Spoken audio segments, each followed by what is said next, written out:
శివాయ. ఇవాళ ఉచ్చిష్ట గణపతి సిరీస్కి రెండో భాగానికి స్వాగతం. మొదటి భాగములో అథర్వణ వేదం యొక్క గాంభీర్యం గురించి, దాని 9 శాఖల గురించి మాట్లాడుకున్నాం. ఈ భాగంలో మన ప్రధాన విషయమైన మౌద శాఖ గురించి లోతుగా తెలుసుకుందాం. మౌద శాఖ అనే పేరు మీరు ఎప్పుడైనా విన్నారా? దాదాపు వినలేదని అనుకుంటున్నాను.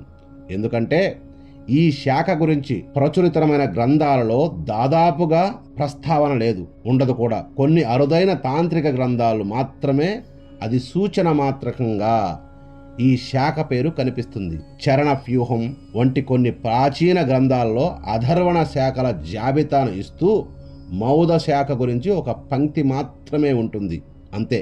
మరి అలాంటి శాఖ గురించి ఇంత నమ్మకంగా మీరు ఎలా మాట్లాడుతున్నారు అని మీకు అనిపించవచ్చు.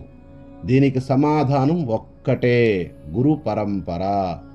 భారతీయ జ్ఞాన వ్యవస్థలో 2 రకాల జ్ఞాన ప్రసారాలు ఉన్నాయి.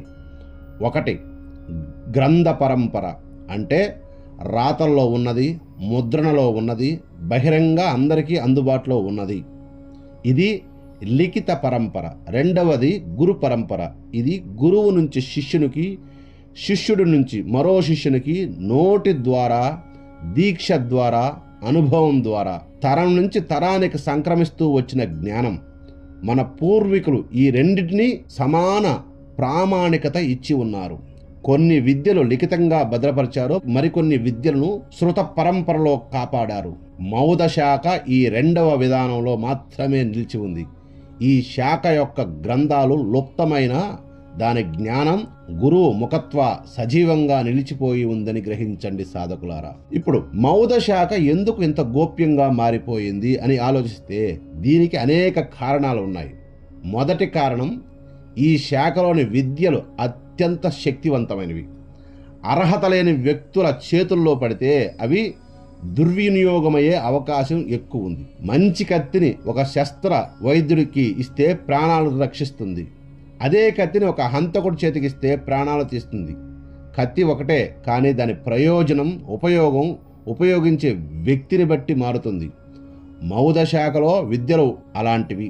అందుకే మన పూర్వాచార్యులు ఈ విద్యను బహిరంగంగా ప్రకటించలేదు. ఇక రెండవ కారణం, ఈ శాఖ యొక్క సాధనా పద్ధతులు సాధారణ సామాజిక చట్రంలోకి సరిపోవు. ఉచ్చిష్ట తత్వం, శుచి అశుచి, అతీత భావన, అద్వైత దృష్టి, ఇవన్నీ సామాన్య జనానికి భయం, అసహ్యం కలిగించే విషయాలు. సామాన్య వ్యక్తికి శుచి అశుచి అనే భేదం జీవితంలో అత్యంత ముఖ్యం. ఆ భేదాన్ని ప్రశ్నించే ఏ విద్యనైనా అతడు అనుమానంగానే చూస్తాడు. అందుకే ఈ శాఖ సామాజికంగా బహిరంగ పరచబడలేదు. ఇది కేవలం యోగ్యులైన సాధకులకు మాత్రమే అందించబడి ఉన్నది. ఇక 3వ కారణం, మౌద శాఖ యొక్క గ్రంథాలు చారిత్రక కాలక్రమంలో నశించిపోయాయి. విదేశీయ దాడులు, రాజకీయ మార్పులు, సాంస్కృతిక విచ్ఛేదనాలు ఇవన్నీ కలిసి ఈ శాఖ యొక్క లిఖిత స్వరూపాన్ని తుడిచిపెట్టేశాయి. దాదాపు మధ్యయుగంలో జరిగిన ఆక్రమణలు, నలంద వంటి జ్ఞాన కేంద్రాల విధ్వంసం, తాళపత్ర గ్రంథాల నాశనం ఇవన్నీ ఎన్నో అపార సంపదలను కోల్పోయేలా చేశాయి. మౌద శాఖ గ్రంథాలను కూడా అదే కష్టానికి బలి అయ్యాయి. ఇక 4వ కారణం, కాలానికి తగిన వ్యక్తులు దొరకలేదు.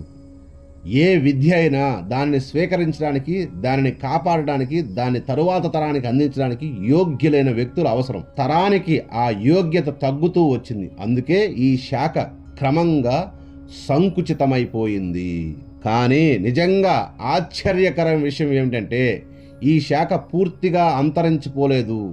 కొన్ని అత్యంత గుప్తమైన గురు పరంపరలో, దక్షిణ భారతదేశంలోని కొన్ని తాంత్రిక పీఠాల్లో, హిమాలయ ప్రాంతంలోని కొన్ని సిద్ధస్థానాల్లో ఈ శాఖ నేటికీ సజీవంగా ఉంది. ఆ గురువులు చాలా తక్కువ మంది. వారు బహిరంగంగా కనిపించరు. వారు ప్రచారం కోరుకోరు. వారు తమ శిష్యులతో ఎంతో జాగ్రత్తగా ఎంచుకుంటారు. దీక్ష పొందిన అరుదైన సాధకులకు మాత్రమే ఈ విద్యల గురించి, ఇంత లోతైన విద్యల గురించి విశదీకరించి చెబుతారనే విషయాన్ని గ్రహించండి. మౌద శాఖ యొక్క విలక్షణత ఏమిటి? ఇది వేద సూక్తాలను తాంత్రిక సాధనా క్రమంతో అనుసంధానం చేస్తుంది. సాధారణ తంత్ర గ్రంథాలలో కనిపించే మంత్రాలను ఈ శాఖలో కనిపించే మంత్రాలకు మూలతత్వం పెద్ద తేడా ఉంది. తంత్ర గ్రంథాలలోని మంత్రాలు చాలా వరకు ఆగమ ప్రమాణాలపై ఆధారపడి ఉంటాయి. ఆగమం అంటే గురువు నుంచి శిష్యునికి సంక్రమించిన ప్రత్యేక సాంప్రదాయిక జ్ఞానం. కానీ మౌద శాఖ మంత్రాలు వేరు, అథర్వణ వేద సూక్తాల నుండి ఉత్పన్నమైనవి. ఈ తేడా చాలా ముఖ్యమైనది. ఎందుకంటే వేదోక్త మంత్రాలకు ఉండే శాస్త్ర ప్రామాణికత, వాటికి ఉండే మూలశక్తి ఆగమ మంత్రాలతో పోల్చి చూస్తే విభిన్నమైనది. వేదమంత్రం అనాది నిత్యం, అపౌరుషేయం. అది ఏ మనిషి రచించలేదు, అది శాశ్వతంగా ఉన్నది. ఋషి దానిని కేవలం దర్శించాడు. ఆగమ మంత్రాలు కూడా ప్రామాణికమే, కానీ వాటి స్థాయి వేరు. ఇంకొక ముఖ్యమైన విషయం, మౌద శాఖలో ప్రతి మంత్రానికి ఒక నిర్దిష్టమైన ఋషి, ఛందస్సు, దేవత ఉంటాయి. ఇవి కేవలం పేరుకే కాదు, వీటికి సాధనా పరంగా లోతైన అర్థం ఉంది. ఋషి అంటే ఆ మంత్రాన్ని మొదట దర్శించిన ద్రష్ట. ఛందస్సు అంటే ఆ మంత్రం యొక్క శబ్దలయ, శక్తి, కంపన పద్ధతి. దేవత అంటే మంత్రం ద్వారా ఆవాహన చేయబడే చైతన్య స్వరూపం. ఈ మూడింటిని సమన్వయం చేయడం ద్వారా మంత్రం ఫలితాన్ని ఇస్తుంది.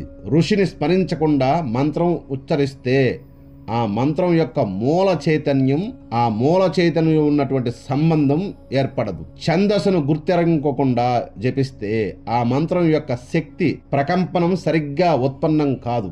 దేవతను సంకల్పించకుండా మంత్రాన్ని జపిస్తే ఆ మంత్రం ఎవరి వద్దకు చేరాలో తెలియదు. ఈ మూడు ఒక బాణం యొక్క వింటితాడు, లక్ష్యం వంటివి. మూడు సరిగ్గా ఉంటేనే బాణం లక్ష్యాన్ని చేరుతుంది, ఛేదిస్తుంది. అలాగే మౌద శాఖలో ఉన్న ఉచ్చిష్ట గణపతి విద్యకు ద్రష్టైన విశ్వభూషణ ఋషి. గుర్తుంచుకోండి సాధకులారా, ఈయన గురించి తదుపరి భాగంలో వివరంగా తెలుసుకుందాం. ఈ ఋషి యొక్క నామ తాత్పర్యం, ఆయన దర్శించిన విద్య యొక్క ప్రత్యేకత, ఆయన పరంపర యొక్క గాంభీర్యం, ఇవన్నీ కూడా చాలా ఆసక్తిని రేకించే విశేషాలు. ఈ ఋషి గురించి మాట్లాడేటప్పుడు మన పరంపర యొక్క ప్రాచీనతను, దాని లోతును మనం మరోసారి చర్చిద్దాం. ఎందుకంటే ఆ ఋషి గురించి మాట్లాడేటప్పుడు ఆ పరంపర గొప్పతనం, ఆ పరంపర లోతుల్ని మనం సాధకులందరూ దర్శించగలరు మా వాక్యాల రూపంలో. ఒక ముఖ్యమైన హెచ్చరిక, ఈ సిరీస్లో మనం నేర్పించే విషయాలు జ్ఞాన పరిచయం కోసం మాత్రమే. వీటిల్లో ఆచరణలో పెట్టాలనుకునే వారు తప్పనిసరిగా సిద్ధి పొందిన గురువు లేదా ఎవరైనా సరే గురువు ద్వారా తప్పక దీక్ష పొందాలి. గురువు లేకుండా, దీక్ష లేకుండా కేవలం చూసి ఈ విద్యను ప్రయోగించడం ప్రమాదకరం. ఇది కేవలం హెచ్చరిక కాదు, ఇది శాస్త్ర నియమం. మంత్రశాస్త్రంలో ఒక సూత్రం ఉంది, ఆదీక్షితస్య మంత్రాణం జపే సిద్ధర్న ఝాయతే అని. దీక్ష పొందని వ్యక్తి ఎన్ని జపాలు చేసినా సిద్ధి రాదు అని దీని అర్థం. ఎందుకంటే మంత్రం ఒక చైతన్య వాహిని, ఆ ప్రవాహాన్ని ప్రవహింపజేయగల యోగ్యత దీక్ష ద్వారానే వస్తుంది. కనుక అందరూ కూడా ఈ 12 ఎపిసోడుల్లో మీరు పూర్తిగా వినడం వల్ల మీకు ఈ సాధన గురించి, సాధన లోతుపాట్ల గురించి, మరియు ఇందులో ఉన్నట్టు బీజాక్షరాల గురించి, మంత్రం గురించి, మంత్రతత్వాన్ని గురించి, ఆ దేవతా తత్వం గురించి, దేవతా పరివారం గురించి, ఆ ఉచ్చిష్ట గణపతి యొక్క శక్తిని, ఆ శక్తి ఎవరు ఆయనకిచ్చారో కూడా పూర్తిగా అవగతమవుతుంది. కనుక సాధకులారా గమనించండి, మీరు వినండి, తెలుసుకోండి. ఆ తదుపరి గురువు ద్వారా మాత్రమే మహావిద్యల్యకి ప్రవేశం పొందండి. లేకుండా మీరు ఇక్కడ నేను అన్నీ ఇస్తుంటాను, ఇంతకుముందు కూడా ఛానల్లో చాలా ఇచ్చున్నాను. అవి ఎందుకు ఇచ్చానంటే అది ట్రై చేయడం వల్ల సాధకులకు ఉత్సాహం కలుగుతుంది, కొందరికి సిద్ధి కూడా కలుగుతుంది. వాటికి అవసరం లేదు. ఇప్పుడు దాకా మన ఛానల్లో చాలా విద్యల గురించి, చాలా మంత్రాల గురించి బహిర్గతం చేసి ఉన్నాను. ఎందుకు చేశాము అంటే అవి చేయడం వల్ల మీకు వచ్చే నష్టం లేదు. అయితే మంత్రాది దేవత యొక్క అనుభూతి మీకు కలుగుద్ది, లేదా ప్రాణహాని కాదు, ఎటువంటి హాని కాని మంత్రాలు మాత్రమే ఛానల్లో మేము బహిర్గతం పరిచి ఉన్నాం. అది వినడానికి మీకు చాలా గంభీరంగా ఉండొచ్చు, కానీ గుర్తుపెట్టుకోండి, అవి వేరు, ఇప్పుడు చెప్పబోయే ఈ ఉచ్చిష్ట గణపతి సిద్ధి విధానాలు వేరు. కనుక అందరూ కూడా గమనించుకొని ముందుగా వినండి, తర్వాత తత్వాన్ని అర్థం చేసుకోండి. తత్వం ఎప్పుడైతే మీకు బోధపడుతుందో జ్ఞానం మీకు అద్భుతంగా అందుతుంది. ఏ జ్ఞానం లేకుండా మీరు మంత్ర సాధన గురించి వచ్చేస్తున్నారు, నేను గమనిస్తున్నాను. మీరు రావడంలో తప్పు లేదు, కానీ మినిమం జ్ఞానం రాకుండా మంత్ర సాధనలోకి రావద్దు. ఎందుకు అంటున్నానంటే ప్రతిదీ గురువు మీకు అందించాలంటే సమయం వేస్ట్ అయిపోద్ది. మీరు బేసిక్స్ అన్నా తెలుసుకుని రండి. ఆ బేసిక్స్ తెలుసుకోవడం కావచ్చు, ఏదైనా ఒక విద్య గురించి ముందు చదవండి, తెలుసుకోండి. మీకు దగ్గరగా ఉన్నటువంటి సోర్సుల ద్వారా ఆ విషయాన్ని గురించి అవగాహన పొందండి. అవగాహన ఎప్పుడైతే మీరు పొంది ఉంటారో అప్పుడు మాత్రమే మీకు శక్తి పట్టుబడుతుంది. గుర్తుంచుకోండి సాధకులారా, ఈ వీడియోలో ఈ సిరీస్ ఇక మన ఛానల్ నుంచి వచ్చే ప్రతిదీ ఒక సిరీస్గానే వస్తుంది. రాబోయేదంతా మహావిద్యల గురించి. ఎందుకంటే ఈ సిరీస్ అయిపోయిన తర్వాత ఇంకొక మహావిద్యల గురించి మనం చేస్తాం. ఆ తర్వాత ఇంకొన్ని మహావిద్యల గురించి చేస్తాం. చేసినప్పుడు మీరు ఒకటి నుంచి లాస్ట్ వరకు అంటే మీరు పరిపూర్ణంగా దాని మీద జ్ఞానం అనేది మీరు సంపాదించుకుంటారు. లేదు అంటే మిడిమిడి జ్ఞానంతో ఏమీ సాధించలేరు. కనుక మీరు సాధించకపోయినా పర్వాలేదు, కానీ తత్వాన్ని బుర్రలే పెట్టుకోండి. తత్వాన్ని గుర్తెరిగి మసులుకోండి సాధకులారా. సర్వే జనా సుఖినో భవంతు.